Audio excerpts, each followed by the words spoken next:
Good afternoon, everyone, and welcome to today's webinar, Safe Streets, Lessons Learned from On-the-Ground Projects from Alaska to Connecticut, hosted by the Maryland Department of Planning in partnership with the Smart Growth Network and Smart Growth America. My name is Jill Lemke, and I serve as Manager of Engagement at the Maryland Department of Planning. I also serve as a member of the Smart Growth Network Steering Committee.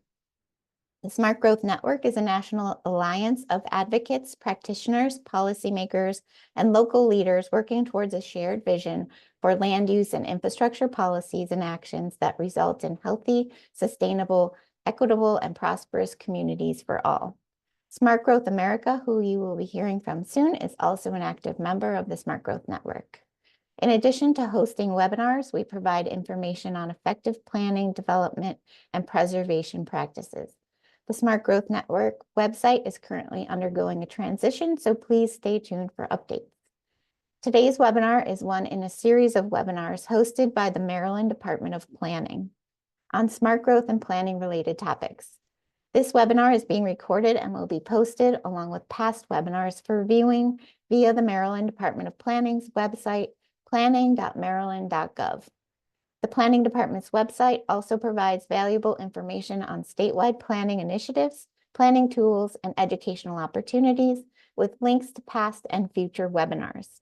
We encourage you to subscribe to our newsletter to learn more about our upcoming programs. Please note that the views expressed by the speakers are those of the speakers and not necessarily those of the Maryland Department of Planning, the state of Maryland, or the Smart Growth Network. Viewers of this live event are eligible to receive 1.5 credits from the American Planning Association. To receive CM credits, please visit the APA's website, planning.org, to log into your account and search for the name of today's event. You can also search for the event number 9292012. Following the presentation, I will moderate a question and answer session, and we will address as many questions as time permits. You can submit a question at any time using the Q&A tool in the Zoom control panel. Now, it is my pleasure to introduce our speakers for today. Heidi Simon is currently the Director of Thriving Communities at Smart Growth America. Previously, Heidi served as the National Safety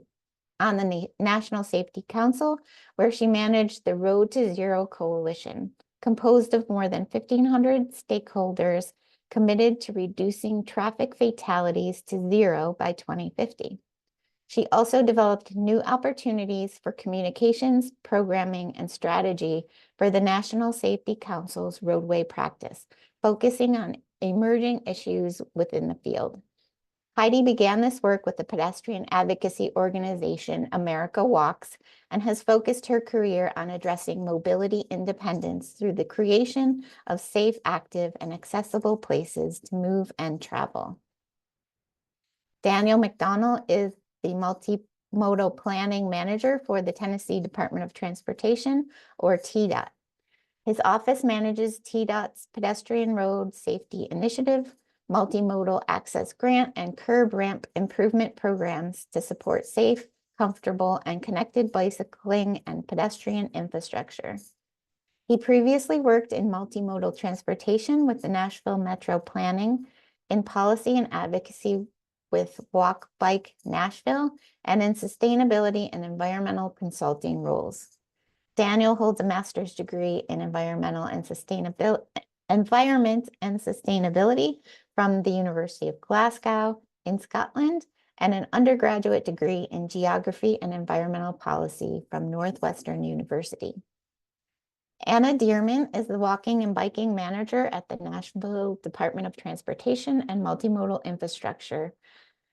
In this role, Anna leads planning for hundreds of bikeway projects as part of Walk and Bike Nashville's strategic plan for sidewalks and bikeways.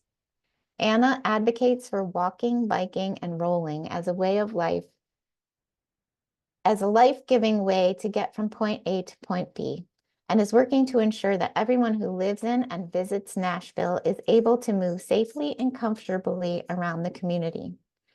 Misak Adams is a second-year grad student at Alabama A&M University. He is also currently an intern with Nissan Nelson Nygaard Consulting Associates.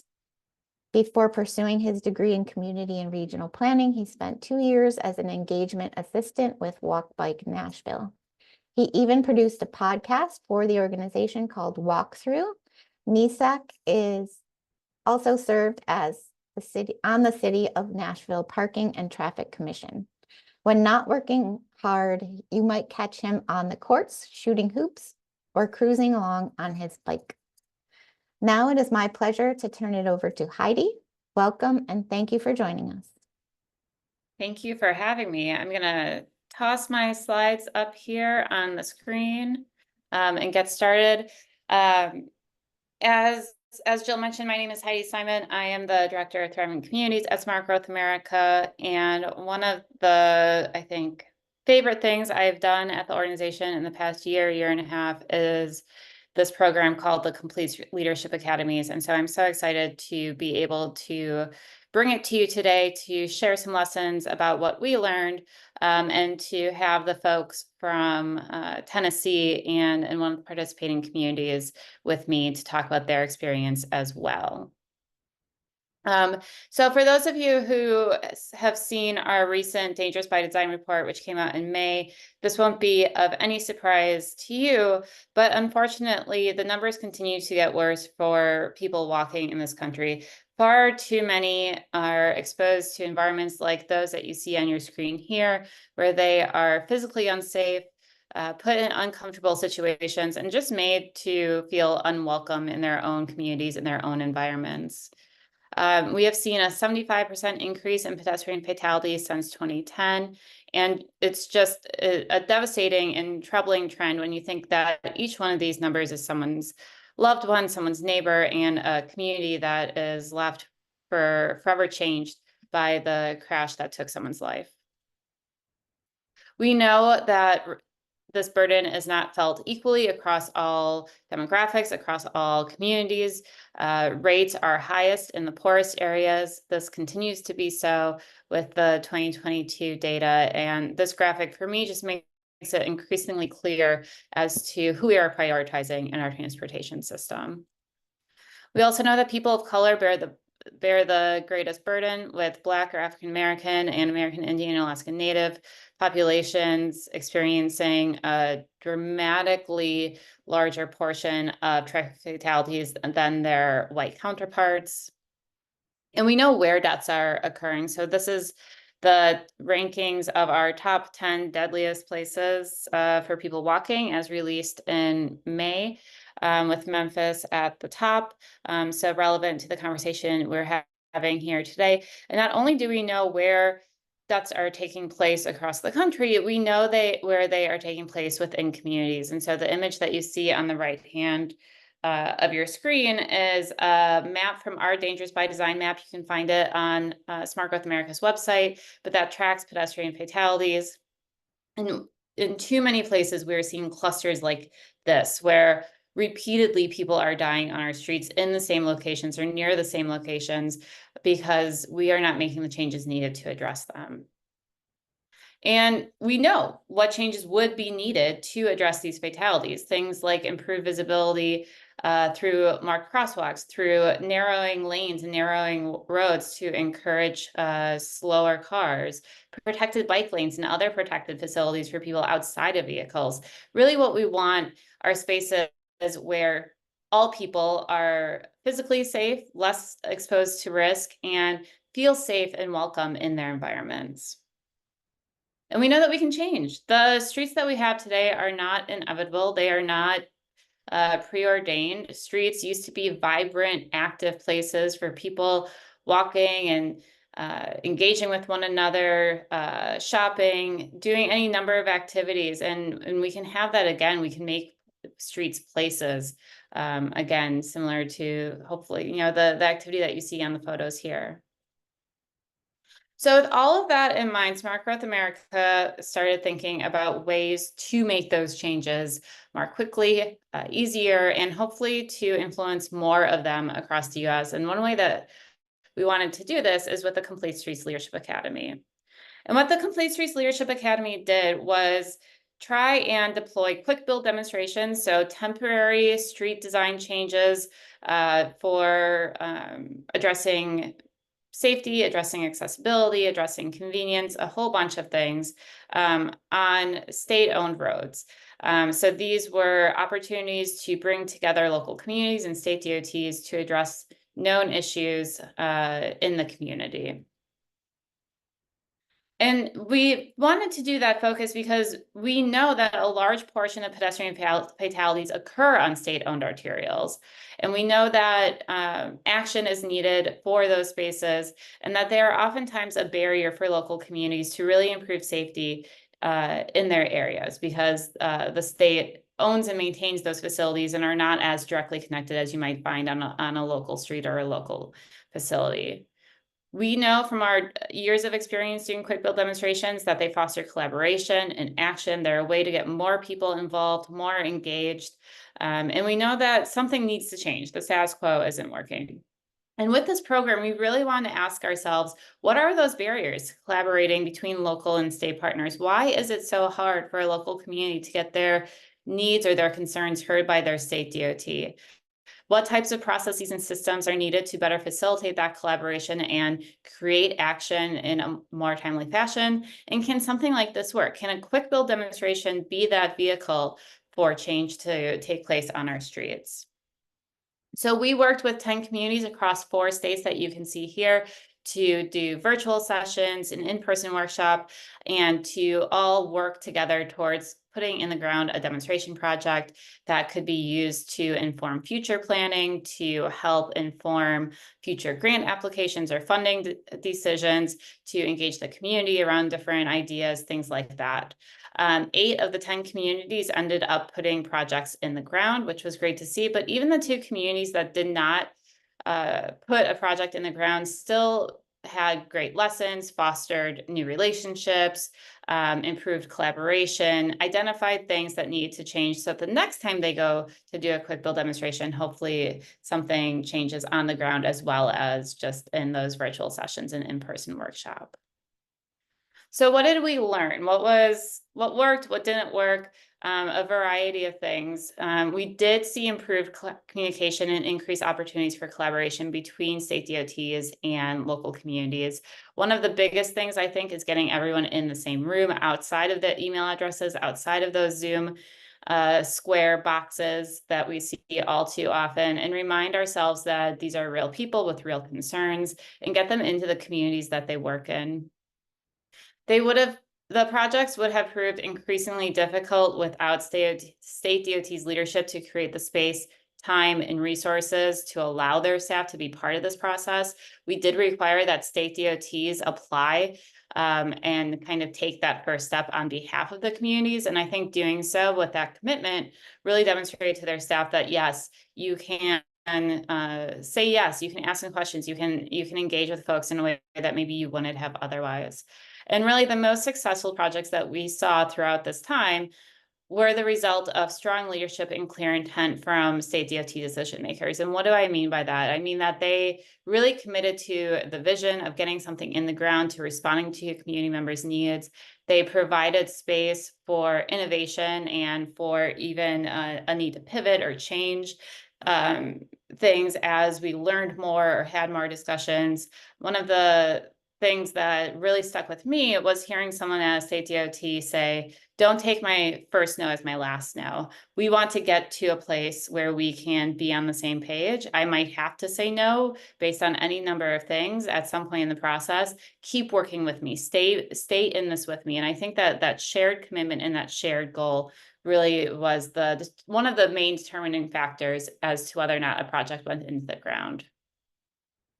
We identified 4 key stages of collaboration. So I said that, we worked in 10 communities across 4 states. You can imagine the number of people that meant that we touched and the number of personalities we touched, the historical context, the previous relationships or efforts to work together. There were any number of variables at play. Despite all of those variables, we saw these 4 stages take place within all 10 communities at some point. And the most successful communities, those that were able to put projects into the ground, were the ones that found ways through each of these stages and on to the next. The first is to take realistic stock of the situation, acknowledge the fact that these fatalities are taking place and that there's a crisis on our roadway, acknowledge the way that people are moving and using their environment and how they need to be supported with infrastructure. The second is to acknowledge past challenges and collaboration. Many of these people had tried to work together before, and for whatever reason, it was either unsuccessful or there were hard feelings. You know, someone might have been in a different position or whatever the case may be. Communities might not feel heard or responded to by their state DOT. They might have had a bad experience with a specific project or just not hearing their needs met. The third is always, always, always being willing to pivot, to think of alternatives, to not take a challenge as a final barrier, because at the end of the day, we all win together. And one of the strongest things about this program is the fact that there's that shared tangible goal of a quick build demonstration for everyone, local and state, to work together, that then they got to celebrate if it went into the ground. They got to get the data together, they get to have the launch event together, they get to have the photos and the press and all that come with that, and I think that's very strong.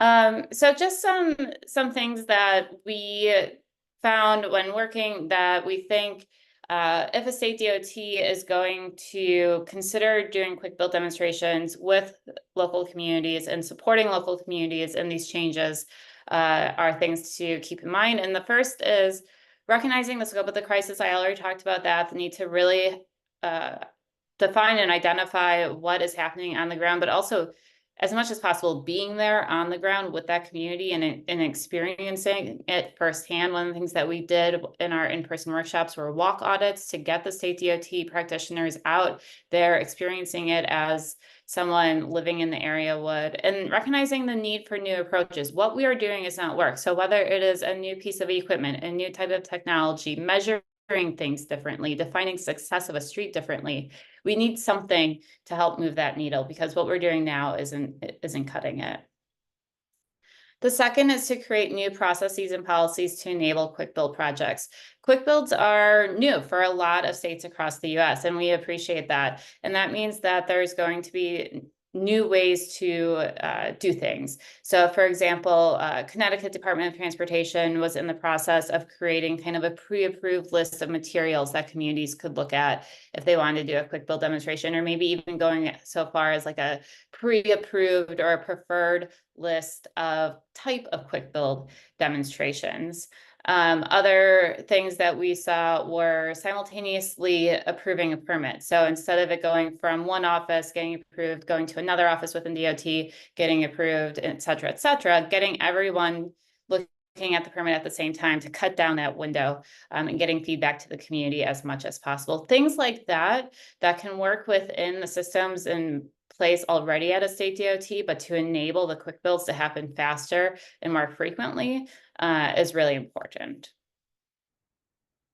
The next is fostering creativity and innovation, really to encourage people to think outside the box, think about materials differently, think about how you are designing space differently, thinking about opportunities to go beyond what established regulations might say, or maybe reading between the lines of established regulations to find spaces where there might be a little bit of creativity.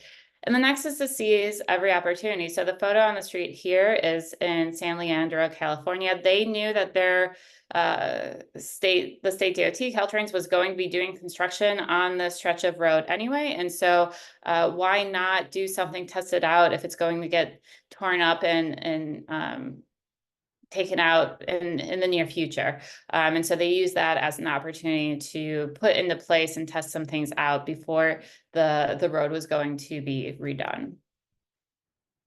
Look for common ground between your interests and your agency partners. So find those areas of overlap so that you can work together on shared interests. I think everyone hopefully has the shared priority of safety, but what does that really look like for a community and for the people that we want to support in walking and biking? It might look differently than the established understanding or definition of what the state DOT has, and finding that common ground, helping to reconcile some of those differences really is useful, not only in getting the quick build demonstration done, but through doing the quick build demonstration. Finally, don't underestimate the staff capacity and resources required to do a quick build demonstration. Quick build demonstrations are quick. That does not mean that they are necessarily easy or cheap, although they can be done cheaply depending on the materials used. But really, staff needs to be given the space and the resources to do this and to do it well. That means time, that means space to travel and visit locations, that means opportunities and ways to engage community members, whether it's through surveys or forums or education opportunities. All of that really does need the support of leadership, both at the state and local level, but especially at the state level when there might be any number of competing priorities or projects at hand across the state, but really giving the time to focus on the single project or community. We took everything that we learned through doing this project, along with a series of case studies from our previous work doing quick builds, and tossed it onto a relatively still new webpage for us at smartgrowthamerica.org/quickbuilds. I encourage you to take a look and get in touch if you're interested. The full report of the Complete Streets Leadership Academy, which has case studies of each community, as well as more detailed description of our program lessons and recommendations, can be found on that webpage as well. And with that, I'm going to stop sharing and hand it over to Daniel. All right, let me see if I can get my screen shared here.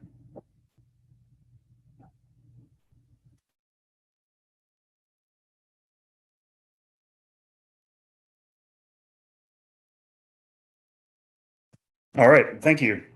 Good afternoon to everybody. Appreciate you inviting me to come speak today and talk about some of our experiences at TDOT, the Tennessee Department of Transportation, in the Complete Streets Leadership Academy.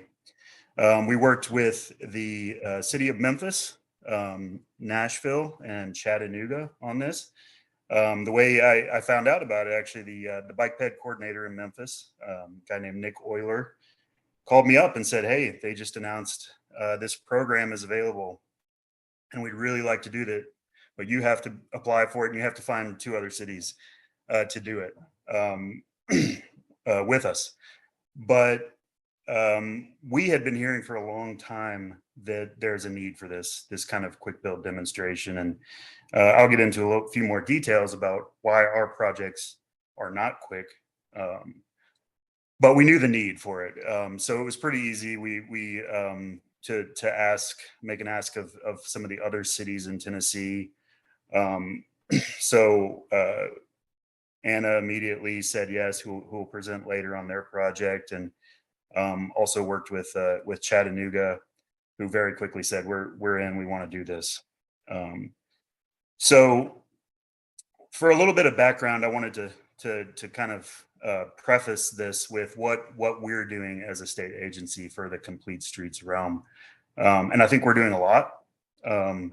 We have, since about 2020, we've kicked off our pedestrian road safety initiative, which uses federal highway safety money. We have 44 active projects across the state that address really the highest need locations. In Tennessee, we have a metric system that helps us choose those locations based on crash history, geometry, equity, factors like that. But by and large, with a few exceptions, they are mid-block crossings near transit stops on urban arterials.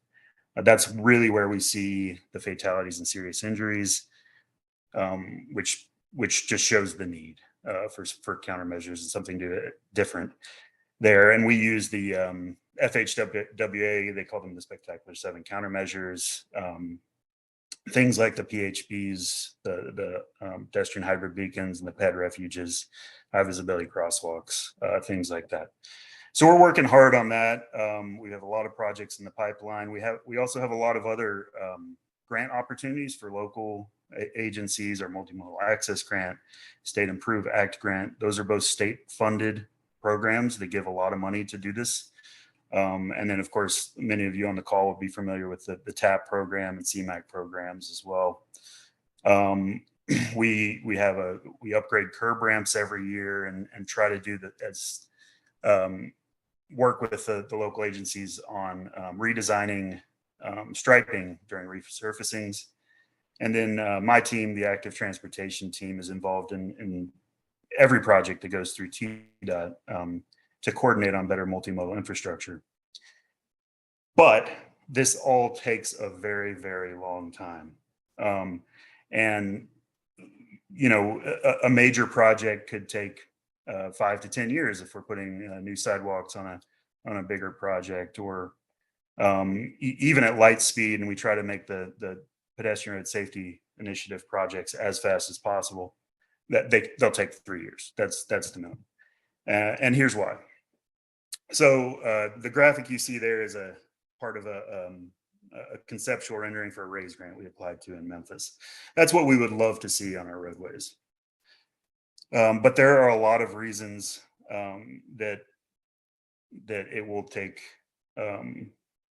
many years to complete that. And when we have a safety location where people are dying right now, that's not quick enough. But there, you know, I constantly want to educate our stakeholders on this. It takes a long time to plan these. These infrastructure might be there 50 years when we're talking about concrete work. We want to make sure we get it right. We want to make sure to coordinate with locals, any overlapping projects. Right of way may have to be required, or at least construction easements. We'll design the drainage for the sidewalks. Utility coordination, you know, moving utility poles adds 6 months to a year. The federal NEPA process, if it has federal funds attached to it, can be a lengthy process, and we do a smaller version of that if it's state funding. But even so, we still want to meet a certain criteria for the environmental process.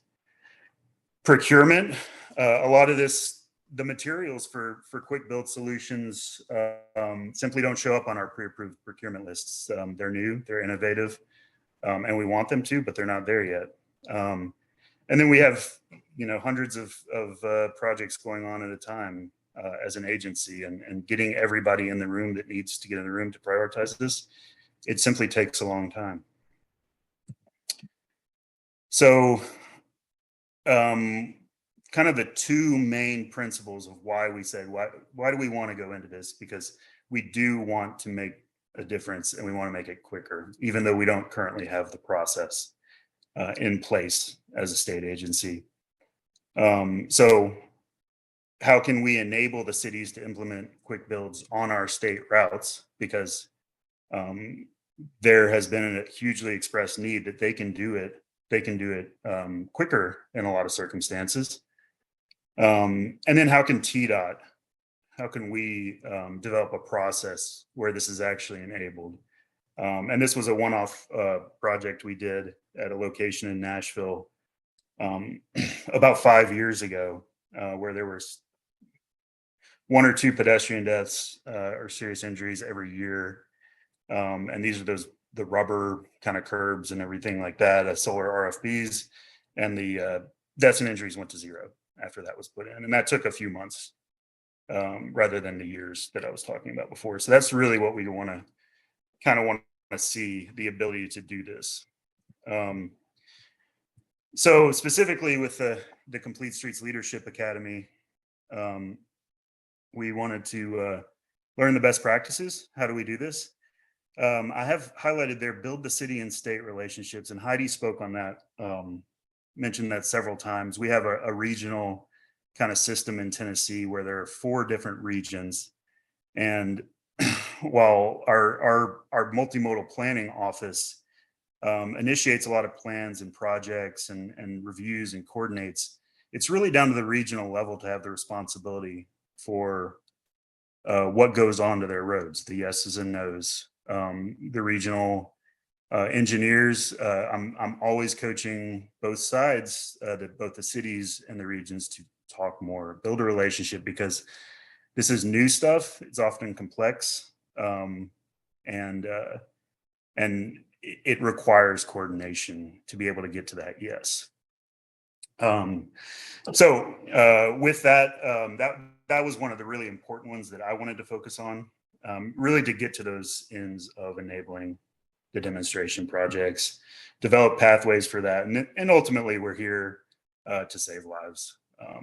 And so this is Nick. During the academy, we did a bus tour of all the different implementations that they had done over the years, which was great to see. They're kind of inspiring. And really quick, just the nitty gritty, we did, this was over the course of 9 months, something like that. 7 virtual training sessions. We did the in-person conference in Memphis. Each city successfully did the on-the-ground demonstration project. And we had a good array of stakeholders there, from the city, from our TDOT multimodal headquarters office to the regional engineers. Again, very important. Complete Street staff did a great job of bringing in experts on the subjects to talk about this stuff and give us those best practices. And I'll let Anna and Mishak talk more about the Nashville project. But we were really happy to see these things get done. Every time we can get something new done like this that we know is impactful, it becomes easier to do it the next time, because we've built those relationships, we've had that coordination, we've gone through the hard work of figuring out what's acceptable on the roadway and what's not, and what's going to work as far as evaluating these interventions afterwards. So to wrap up, the results, I think that, like I said, the 3 demonstration projects, I'm very happy with the results of those, getting the evaluation from them, making it easier to do it next time. The coordination with the regional engineers was fantastic. I think that's built a lot of bridges for projects like this, but for all sorts of coordination across the state and local project spectrum, and evaluations and lessons for next steps. And then this may be the first time we're really getting to publicly announce it. It's been out on our website, but we are able to kind of expand our scopes with research projects we do through universities, in partnership with the universities in Tennessee, and we were able to get a quick build program guidelines topic procured for research. So what we hope that will do is not only create a process for us internally to TDOT to help enable these projects, but it will give guidelines on how we easily approve local projects on our state roadways, and then possibly get a demonstration project or 2, an evaluation out of that as well. So we're looking forward to getting that started, getting that under contract, and that's kind of really the next tangible step. And I'm not sure if we would have gotten there yet without the Complete Streets Leadership Academy kind of laying the groundwork for us. So there's my information, and I think they put that in the slideshow elsewhere as well. But please get in touch anytime with questions. And with that, I will stop sharing and hand it over to Anna to get into some of the finer grain detail about their Nashville project. Thank you, Daniel, and thank you for inviting Nashville into this project.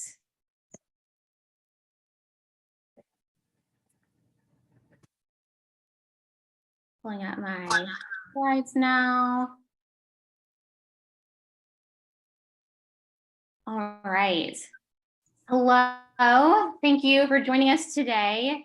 Thank you to Smart Growth America and Maryland Department of Planning for having us. My name is Anna Dearman, and I am the Walking and Biking Manager at the Nashville Department of Transportation, or NDOT.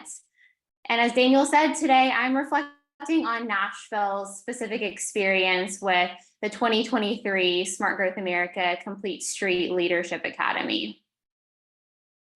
First, some background on the status of transportation safety in Nashville. As with most American cities, we are seeing way too much traffic violence, specifically involving people walking and specifically involving hit and run crashes that injure and kill people walking, which I believe points to systemic issues further upstream of the transportation system. Like many cities, Nashville's high injury network largely comprises state routes, which account for most of the 6% of our streets, where we see 60% of our crashes for all modes. The specific problem we were trying to address with our project was drivers not yielding to people walking across Dickerson Pike at Grizzard Avenue. This is a location with many attractors or generators on both sides of the street, including bus stops, a grocery store, liquor store, post office on the east side, and a mobile home community, fast food restaurant, market, and staffing service on the west side. At the Dickerson and Grizzard intersection, there are 5 driving lanes with a marked crosswalk that was previously quite faded and no sidewalks. Driver speeds are generally over 35 miles an hour, and vehicle volumes are around 14,000 vehicles per day. These conditions result in crashes, serious injuries, near misses, and other stressful and unlivable experiences for people walking, biking, and driving in the area. We determined to make at least incremental improvements to the existing marked crosswalk and clarify ingress, egress, and walking area for all modes interacting here. As for the technical elements of installing and evaluating the project, we leaned into Smart Growth America's support for an iterative and creative approach. This approach reflected our groups and our community's value around authenticity that we discerned as part of the Complete Streets Leadership Academy workshop. Our project partner, Civic Design Center, has been leading tactical urbanism projects in Nashville for over a decade, including on Dickerson Pike. So it was natural to test our design during one demonstration day in May 2023. Metro Public Health Department led qualitative and quantitative data collection before and after. And as a group, we spent, each of us, more than 24 hours talking with folks and observing conditions on site. We refined the initial design concept and installed a more durable, quick build version in August 2023. Artist Charles Key led us in painting a colorful musical walkway just outside of the T-dot portion of the roadway. We restriped the existing crosswalk across Dickerson Pike, as well as additional conflict points with retroreflective paint. And we created a pedestrian refuge in the crosswalk using yellow flexible delineators, in line with similar designs installed elsewhere on the T-dot network. Precedent such as this has been key in collaborating with T-dot. Just a quick note on budget. You can see our actual invoice for reimbursement from Smart Growth America on the screen. This project costs less than $25,000, including the $4,000 artist fee. The entire project process was completed in less than a year, from initiating our Complete Streets Leadership Academy cohort in winter 2022 to starting our evaluation and process in October 2023. Following the quick build installation in August 2023, crashes have decreased from an average of 1 every 30 days, or 13 per year, to 1 every 37 days, or 10 crashes per year. We saw increases in both drivers yielding to people walking in the crosswalk, which had a data point of 0 previously, to increases in users' perceptions of safety. This project represents an incremental approach with incremental improvements. Survey respondents consistently shared that what they really needed was a light. This is another way in which precedent is key, as both people walking and people driving cited Nashville's first HAWK, or high intensity activated crosswalk beacon, installed just north of our project location on Dickerson. People perceived this as what was really needed at Grizzard. NDOT actually received funding for a HAWK at Grizzard in late 2023, and this project is now in progress, which would be basically iteration number 3 of this project. I'll wrap up with a few key takeaways. I was personally inspired by part 1 of this webinar series a couple of weeks ago. In that moment, I was feeling zero tolerance for compromising on safe roadway design.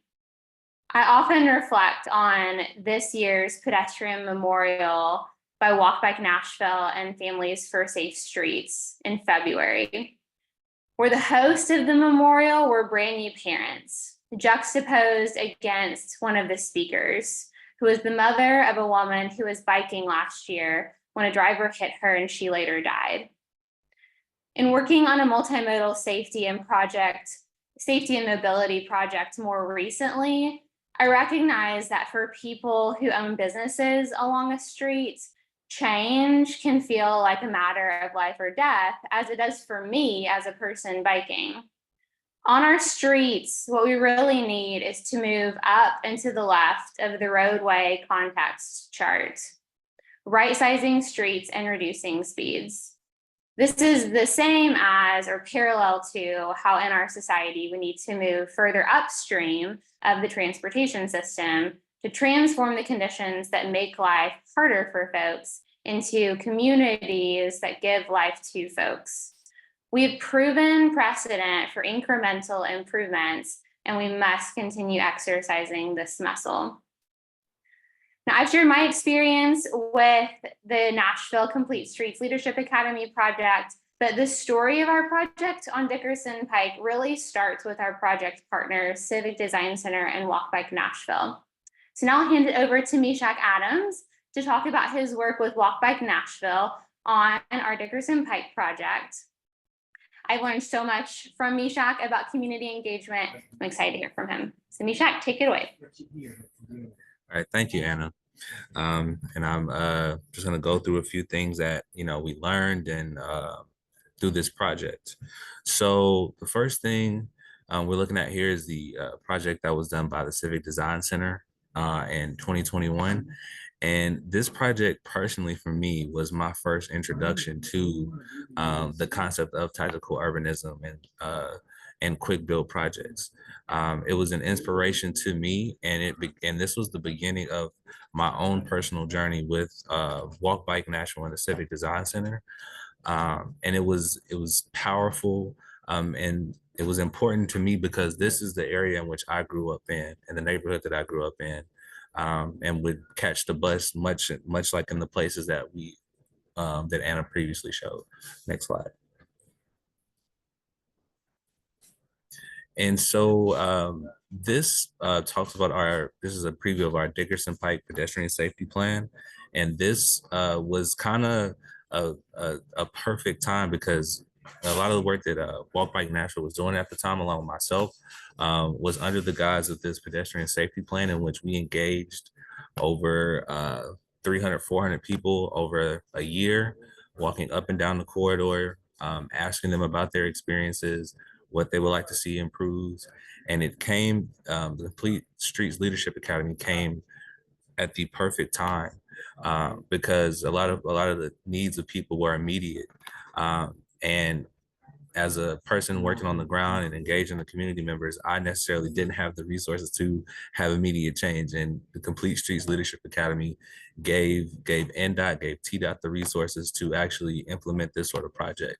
And a lot of the concepts that were a result of this study help guide the Complete Streets Leadership Academy, but also concepts from the Civic Design Center as well. Next slide. And another key component of this project was the community engagement.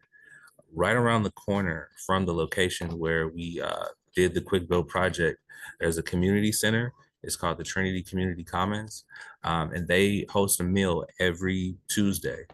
And it's a resource space for people who are currently experiencing homelessness. It's a resource, if you just want to you want to connect with people. It's a third space, and where we're intimate partners in this project, and allowing us to meet there if we needed a place to kind of meet, and then walk over to the space. And a lot of the folks who are homeless or who are experiencing homelessness, this place is where they would go to get a hot meal on Tuesdays, and that crosswalk is exactly where folks would come from. So this project was needed, and it was something that the Trinity Community Commons was always a great partner. And I also wanted to share with you all that they're currently doing a fundraiser till this weekend, so they could complete their front line and make it an even more welcoming place for people who are walking or cycling or trying to get to their location. Next slide, please. And so how do we find our artists? So I was lucky enough to be on a podcast called the Black Men Vent 2 podcast. This podcast was hosted by a family friend, a friend I've known since elementary school. His name is Jonathan Davis, and he hosted along with his father, Leon Davis. And they recommended Charles Key to me. And Charles is a fantastic, amazing artist. He has murals all over South Nashville, and he's currently actually working with T-Dot right now on a mural along I-40 in South Nashville. So what this project allowed for, especially in the realm of community engagement, it calls for us to be resourceful, and communities like mine and like the ones that we talked about, specifically around Dickerson Pike, the resources aren't necessarily always there. And so we have to be resourceful in using our networks, using our connections in order to make projects like this happen. Next slide. And that's it. Thank you. And I will pass it back over to Jill. Thank you, Misak and Heidi, Daniel, and Anna for sharing your experiences on these important projects and efforts. Throughout the presentation and during the registration process, we have been collecting questions from the audience. As a reminder, you can continue submitting questions throughout the discussion, and we will get to as many as we can until 2:30 p.m. Eastern Time. And now, if the speakers could turn on your cameras, we'll get started with the question and answer. We've gotten a lot of good questions about quick builds, so I'm going to combine a couple of them. When you say quick build, are you talking about a design and build project or something else? Is quick build essentially guerrilla or tactical traffic calming efforts? Or are they similar? How do you prioritize quick builds? And what are the financial resources that are necessary to make quick builds happen? Are they municipal funds, DOT funds, federal funds, etc.? So I can start maybe I can start at the big picture and then pass it over to the rest of the panel to see what it means in Tennessee specifically. So quick build demonstrations can also be referred to as tactical urbanism, pilot demonstrations. Really what we're talking about is making temporary changes to street design. So it is some kind of change to the infrastructure that we interact with but through movement and travel. It can be things like you saw in the example of Nashville. It can also look at things like improving lighting or changing timings of cross signals to give more time for people crossing by foot or by bike. So it touches any type of infrastructure, whether that be what you see or just what you interact with. It can also be wayfinding. There are a variety of ways to get this funded. I think Daniel mentioned a few that's available in Tennessee. I will also add at the federal level, this is an eligible project for a safe Streets and Roads for All grant through the U.S. Department of Transportation and the Planning and Demonstration grants. And I apologize, Jill, there are a lot of questions crammed into that one. I hope I've touched on a couple at least. I think one of the key ones was, how do you prioritize when you're looking at a corridor? How do you prioritize where to build quick builds and what type of quick builds to use? I think I would hand that over to the team from Tennessee and Nashville to talk about that and their direct experience with that. Great. Well, I'll defer to Anna a bit, but I can say that when we're looking at some of these state arterials, I think it naturally kind of lends itself to doing the beefier, less guerrilla urbanism kind of side of the spectrum, where it's really kind of leans toward more of the pilot demonstration. And that I think Smart Growth America was open to any end of that. But all the cities that we worked with in this ended up saying, hey, we want something that can stick out there for a year if we leave it out there and stand up to the abuse of the roadway. And so it worked pretty well for us from a TDOT perspective. The project in Memphis, even we had a pedestrian road safety project coming down the pipeline, but it'll be another 2 years. So they actually did it at the same place to really give us a lot of feedback on it, how it was working, things like that. So, but Anna, I think you can answer in a more detailed way. Sure, and it's a really good question that the Smart Growth America team really led us through as part of the Complete Street Leadership Academy. And I think the value of quick build is that if we prove it can work in a certain location, it's likely a solution that can be deployed more systemically. So there is probably a pattern of locations like this, or outcomes like this, where we can kind of copy paste this approach to other locations along the network. That's certainly true of our approach at Grizzard. It was an intervention that had already been constructed in certain locations, and if we could prove that it worked here, then there are other locations along Dickerson, along other pikes where it might work. I do think too, just to speak to the temporary nature of materials, we did both a tactical urbanism and a quick build approach, and the tactical urbanism was intended to be just 1 day. It really couldn't have lasted for more than 1 day because it was primarily traffic cones. We've done other projects where we've implemented, say, curb extensions with concrete sealants, and that has lasted for a few months, and that's enabled us to kind of iterate and test designs and see what's working and see what isn't, and then come back with more and more durable approaches. And in none of these cases are we spending that much money or time to make meaningful change. Great, thank you.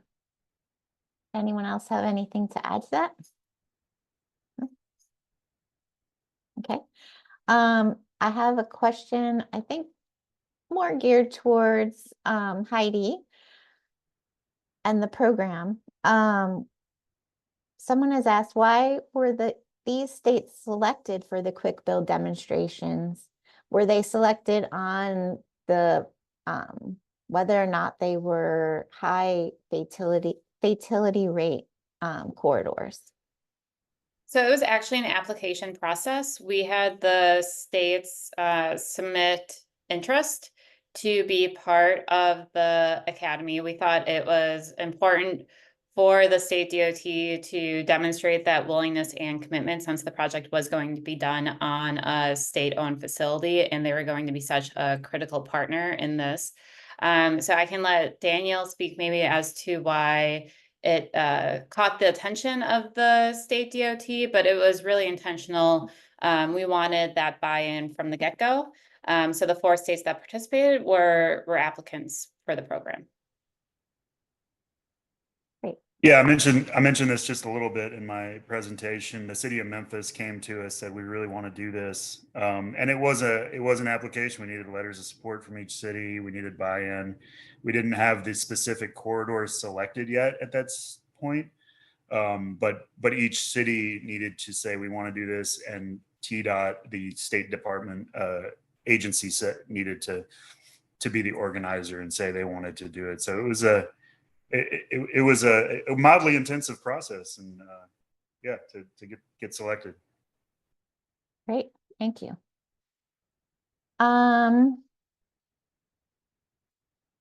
Regarding state DOTs, so this could be either from Heidi for a global perspective or the state DOT reps here. There are gaps in federally approved design guidance on complete streets. Not all DOTs recognize NACTO guidance, and not all have developed their own guidelines. Do you have any insight on how to encourage DOTs to use guidelines from other states that might have current best practices?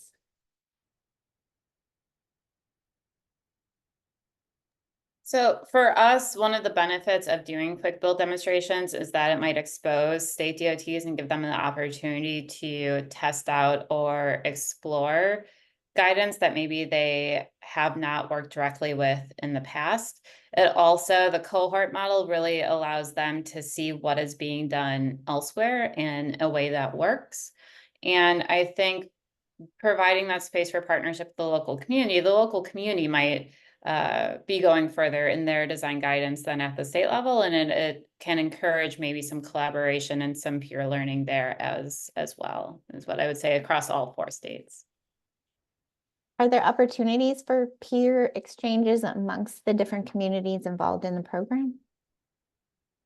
So unfortunately, not currently. Obviously, we consider them all part of the SGA family now and love to hear about what is going on with the projects or just their efforts. We have had opportunities to go back in a couple of places with additional technical assistance. For example, the state of Alaska and their Complete Streets efforts. We're working with NDOT on some technical assistance and training that they're doing around Complete Streets. So we'll always look for opportunities like that, but nothing formal at the moment. Okay. Another question about quick builds. How has DOT maintenance and operation staffs responded to quick builds, and what has their experience been or feedback been? From the TDOT perspective, I haven't heard a lot of feedback. Actually, that's a really good question. I'd love to track down some of the maintenance staff, but we do require typically on something like this that the city, and this again is why the collaboration is so important, that the city provides a responsibility for the maintenance of it, and that kind of, when it's a city-led project like these demonstration projects, that just kind of smooths the process a little bit to go ahead and do it that way.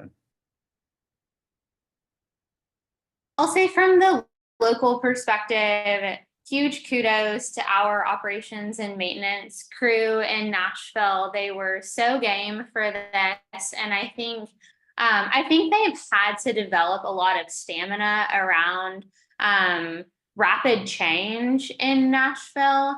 And so I think they've developed a lot of tolerance for quick build, tactical urbanism, weird things that we do fast. We're also fortunate in Nashville to have a pretty sophisticated 311 reporting system, Hub Nashville, where if there were an issue that a community member notices before crews have surveyed it, then they can report that and crews can go out and address it. And so those mechanisms are really helpful to have in place to respond to and really build up the infrastructure for quick build. Thank you. By way of context, a lot of people in our audience are planners, and so we've gotten a couple questions about land use. Looking at the photos from the corridor, You can see that it's not a pedestrian-oriented land use structure. Has there been any talk as a result of your efforts to amend the land use and zoning in that area? And also, is there an effort to add sidewalks to the corridor as a result of improvements to the crosswalks, making it safer to walk? Maybe other people might want to walk in the area as well, which might justify the addition of crosswalks or pedestrian lanes, if you will. Yes, great question. And the situation in Nashville is that we have a lot of planning that we have done. Dickerson Pike, in fact, has an urban land use overlay, and all of the planning infrastructure is in place for Dickerson to transition into a more walkable environment from a land use perspective, and it hasn't happened. There hasn't been implementation yet. And so in Nashville, our need is more to get things done. And so more on the even incremental improvement, quick build, construction side of things. And that's actually true of our more strategic planning as well. So our sidewalks plan, definitely the need had already been determined here on Dickerson, and some sidewalk projects were already in progress prior to this quick build project. It definitely does reemphasize the need for sidewalk. We really need to get things done. We have a strong planning background and really just need to deliver. Great, thank you for that. Someone has asked if you have any information or recommendations on types of paints or protective coatings that you've used on the crosswalks, or especially the painted crosswalk, to make it last longer. Some communities have tried it and they got worn out pretty quickly. So your experiences would be appreciated. Yeah, so the artistic component, Charles Key, our artist, did a lot of research. He primarily works in wall murals, so like exterior wall murals. And so he did a lot of research on murals applied to streets. And in talking with folks at stores, Home Depot, Sherwin-Williams, all of that, determined a concrete sealant or stain would be the best option because it can be applied directly to the surface of the road. The road just needs to be cleaned. And then there's no protective coating needed, and it'll last for several months, depending on the location and how much wear and tear there is. The actual sort of regulatory markings, the crosswalk, the yellow striping, our on-call striping contractor installed that, and so that was actual like thermoplastic. Great, thanks. I will also say there is a really great materials guide for a quick build demonstration that Street Plans put out. I think it's called like the Tactical Urbanism Materials Guide or something. Jill, I can get the link to you later. Maybe we can send it out to folks after. Great, thank you.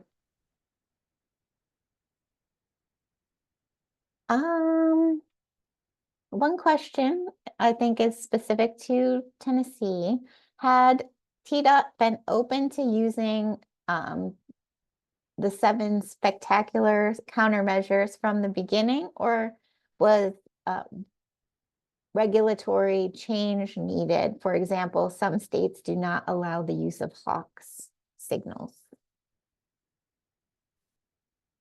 Yeah, I think that we didn't have any specific regulatory barriers as far as I know to start incorporating some of those designs, but there is always a hesitation with new countermeasures such as a hawk signal, PHP, that we hadn't done before in a couple of years ago. We just didn't have one. And our engineers at the state agency are bound by law to follow MUTCD, and there is some gray area where there's shoulds in there, not always shalls. And sometimes it takes a lot of conversation and a lot of coordination to overcome an issue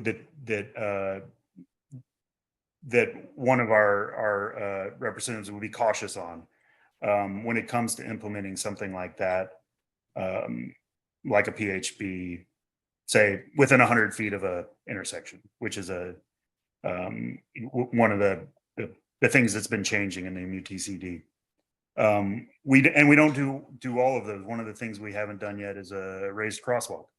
And it doesn't mean that there's a regulatory barrier to it. It means that it's a new thing that we have to assess very carefully and figure out the best context to really break the mold on using things like that. Okay, thank you.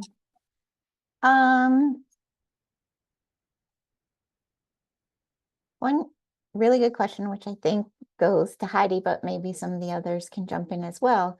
What are the biggest misconceptions about complete streets designs and out there? And what are some of the most underutilized design elements that could be incorporated in a quick build or similar project?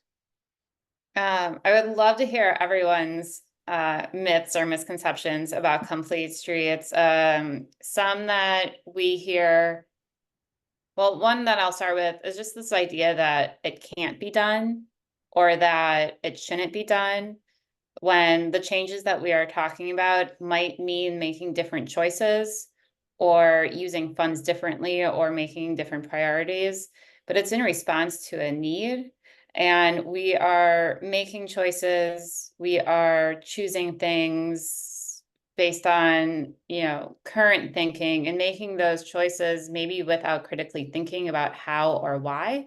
And so I think Complete Streets hopefully gives us time to stop and make sure the choices we are making make sense. I will also say, you can kind of probably guess, I'm trying to take someone's car away. I'm trying to take their parking spot away. I'm anti-car. I can assure you that we're not, but the systems that we have now are not allowing families to meet the needs of them and their loved ones. And I want them to have the choices available to them in terms of transportation to get to where they need and want to go, how they want to get there, and not have that be predetermined for them. In terms of quick build demonstrations, I say get creative. Use this as an opportunity. I think there are enough guardrails out there. I don't feel the need to add any of them. If you need inspiration, we have over a dozen case studies on our website to help get you thinking. And I think Anna made a really good point that if you need inspiration, go back and watch the webinar from a couple of weeks ago, or watch the video of Memphis that we released in May, talking about what it feels like to be walking in some of these communities. Yeah, and I'll answer the myth question too. And I think it's a lot of what Heidi said is that it's not possible. And working in this project, there are folks who, while we were out there talking to people, like we'd see them every day, and we would tell them their idea, and they were like, "That makes no sense. Like, what are you doing? You're trying to take away a left turn, or you're doing these things." And at the end of the day, it was because we were out there every day, and they saw us. They saw that we were serious about wanting to make it safe for people to walk. We earned that trust, and we earned the ability to make this happen. And because of that, I think that's the one thing I would advise: just be forthright in your convictions about making complete streets happen, and you'll win people over just by the pure gumption. And that will be my advice. I have one I'll bring up and this is funny enough, something that probably the advocates on the Complete Street side and our most conservative engineers agree on, is that it needs to be perfect. And I think that's a myth. And the quick build demonstration is a perfect example of embracing that imperfection and doing something to make it better. So, and then learning from that and then making it better again and more permanent as we advance in it. So that if we're looking for the perfect project, then we will get very few projects done. So we kind of meet in the middle, we compromise, we try to do something quick, and we start doing things. That's great. Thank you very much. Next question is, were the Complete Streets Leadership Academy successful in raising awareness of and openness to the strategies within other municipalities and MPOs where the projects were cited? So were other communities in Tennessee inspired to do similar improvements or participate in future opportunities? Yes. Actually, NDOT was partnering with Walk Bike Nashville and South Nashville and Charles Key again to do a very similar project in South Nashville. And it was very much community led. They had about 100 kids out there painting a crosswalk, painting a sidewalk, all into support of Walk to School Day, Bike to School Day. And so these initiatives around the city have allowed for more of these projects to go in. Yeah, so I think this is just the beginning of these sorts of projects you'll see around Nashville.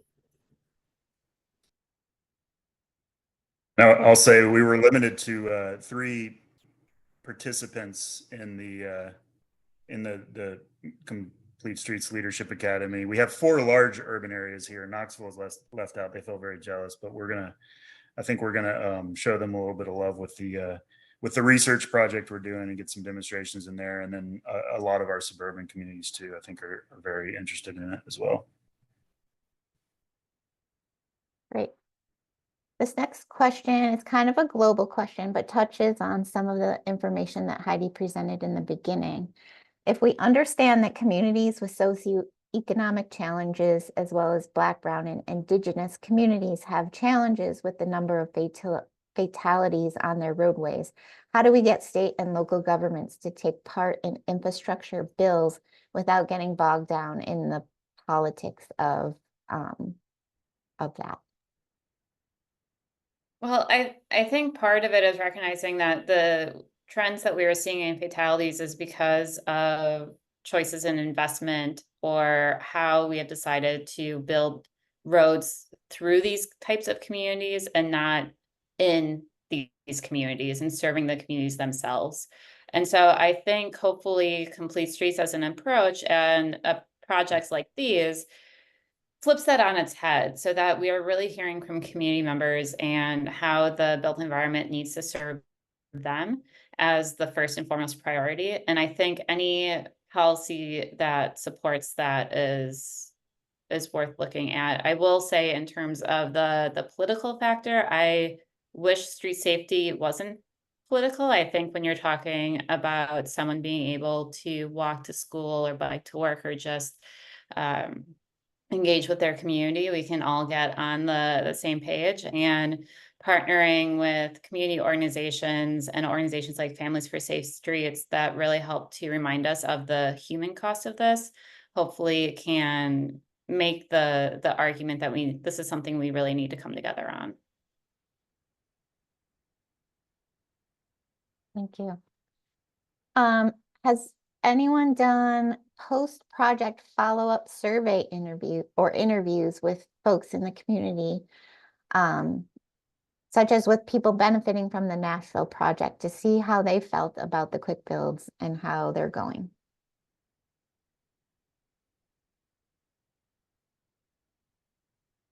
Go ahead, Mishak. Yeah.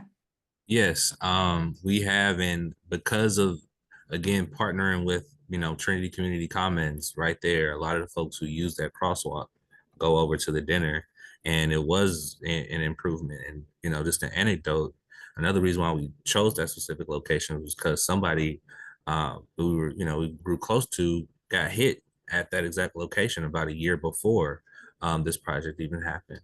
So yeah, because of just, again, being in the community, folks have seen improvement, but it's not enough. Like the main thing is always like, it's nice, but there needs to be a light. So we understand that, and now that NDOT and TDOT are gonna go in and finally put that light in, I think in the next year or so. So, and I think it'll be a good bow on the project. Thank you. Another issue that's being raised, and I have heard a lot in Maryland, is pushback that you might get from fire marshals or freight advocates who are worried about road diets and complete streets approaches that decrease turning radiuses and other things that may impact the delivery of freight or the provision of emergency services. How were those types of questions and issues handled in your experiences? Well, I would say that I don't know that the data necessarily always bears that out. But I will say that quick build demonstrations are an opportunity to get emergency services out there with their vehicles and test out the proposed design. It gets an opportunity to talk with local business owners, and you might be surprised. They might not be getting their goods in a big truck. They might be getting their goods by smaller vans or even by bike delivery or other forms of freight.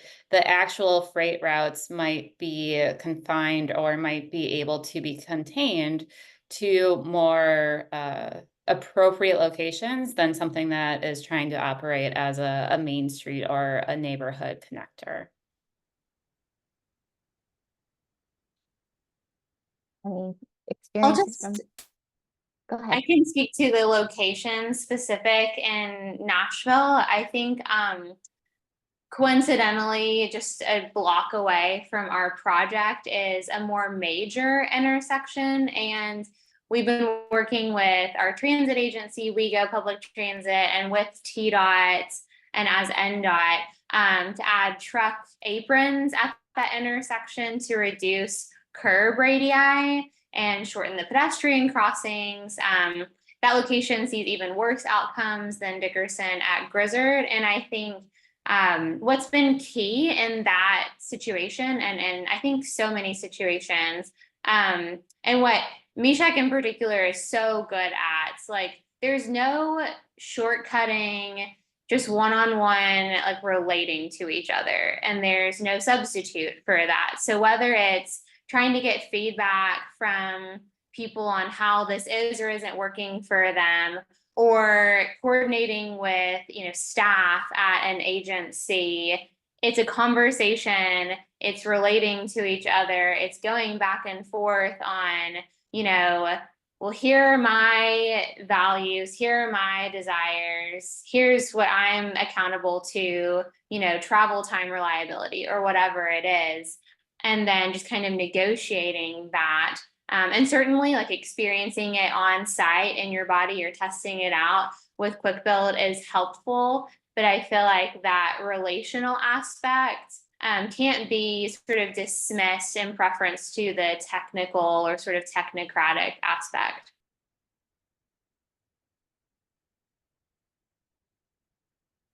Great, thank you. I'm gonna ask one question and then we'll transition over to Candice. I think this is a good question for that transition.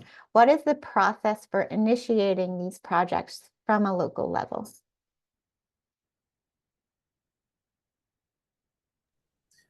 I would say the process would be one, just finding the need, where you want to identify the locations. And I think in Nashville, we've done a good job of following the data and identifying the need. Okay, where's this project need to go?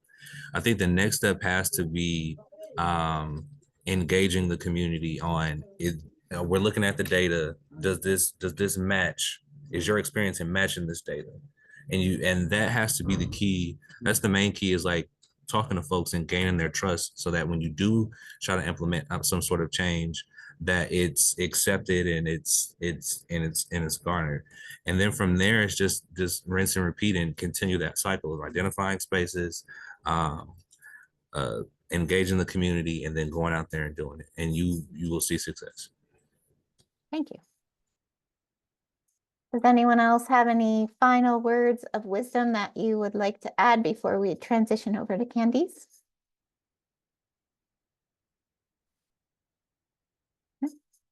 Daniel? Well, I would just say, you know, like I said, it's worth trying things. It takes a lot of coordination, but it's absolutely been worth it for us to, and we're going to build better processes out of it. And again, an invitation to anyone to reach out if you have questions about lessons learned or anything like that. Great, thank you for that. I guess now with no further ado, Candice, are you with us? You'll turn your camera on. It is now my pleasure to turn it over to Candice Holford, Director of Active Transportation and Micromobility at the Maryland Department of Transportation, for a special announcement. Take it away. Thanks, Jill. Good afternoon, everyone. Candice Holford, as Jill mentioned.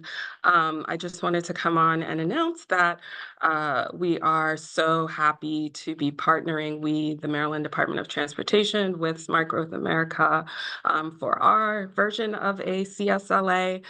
We had a kickoff, yay, workshop today with all 3 of our jurisdictions that we will be working with. Actually here right now at the town of Bel Air at their town hall, and I believe a walk audit is happening right now. So we're excited about that partnership. And we're also doing a couple of other things related to Complete Streets. So I'll try to go through it quickly in maybe 5 minutes, less than 10 minutes with this brief PowerPoint. Let me share my screen.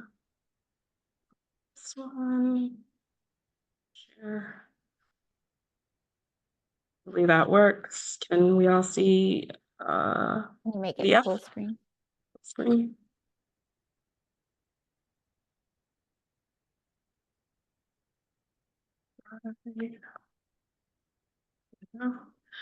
Great. So what MDOT is doing is something we're calling a Model Complete Streets initiative, where we sort of operationalize complete streets or refresh it, but also capture a lot of the other related efforts that we have going on, like implementation of our pedestrian safety action plan, and use that to sort of set up what would be a model for other states on how to implement complete streets. I think we learned some good lessons here from Tennessee and Nashville, and then working with Smart Growth America, what they've done with other states like California and Alaska. And so we're looking forward to trying that out ourselves along with some other efforts. So our Model Complete Streets initiative, as I mentioned, we kicked off with the signing of our Complete Streets policy. It's an updated policy from 2012, where we have gotten all of our modes to sign on. So that's ports, aviation, transit, our toll authority, our state highway, and even our motor vehicle administration, which houses our highway safety office.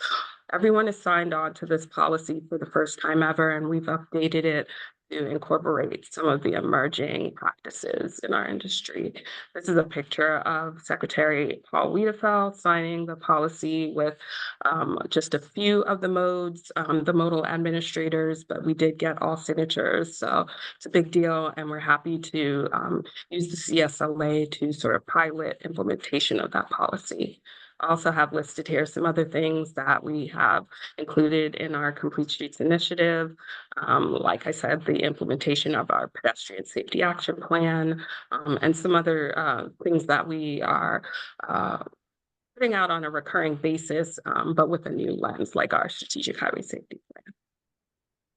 These are the 3 locations that we have selected in Maryland to work with. One is in Howard County, which has received quite a bit of notoriety for their Complete Streets policy. One is in Hartford County, the town of Bel Air, where we are today. That's down at the bottom there. And one is, this is the Howard County on the right. And on the left there, we have our intersection in Hagerstown, which has also been doing a lot of work with Bike and Ped.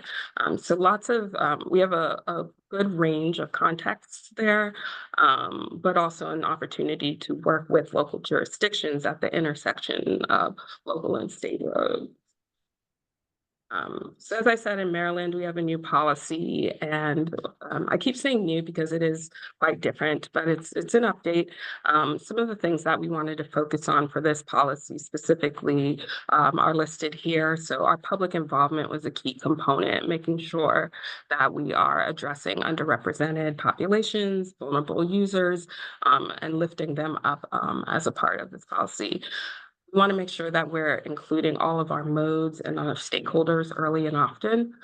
We're also looking at adopting crash modification factors so we can start to track, maybe even predict the effectiveness of or efficacy of our improvements that we're putting out.